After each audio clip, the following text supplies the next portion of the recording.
កូនសូមគោរពបួងសួងទេវតាកូនឆោកាមាទាំង8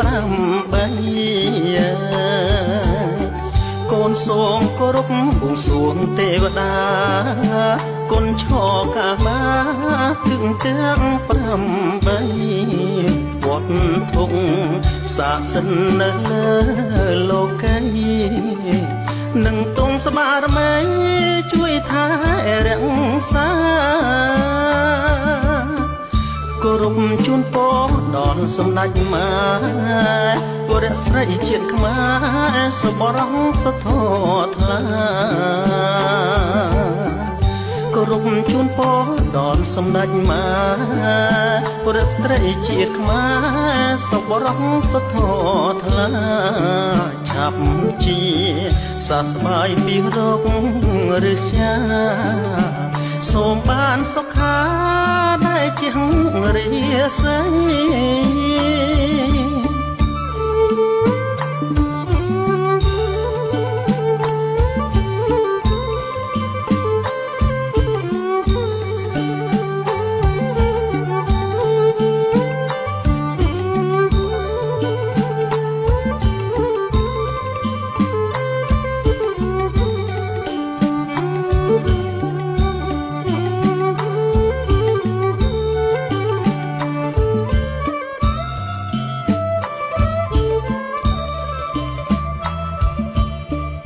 អាយុវណ្ណៈសុខៈពលៈពោទាំង4ជាងនៃព្រះចិនស្រីអាយុវណ្ណៈសុខៈពលៈពោទាំង4ជាងនៃព្រះចិនស្រីអំណាចផលបុណ្យព្រះរតនត្រ័យគុណកែវទាំង3ជួយថែម៉ែខ្ញុំ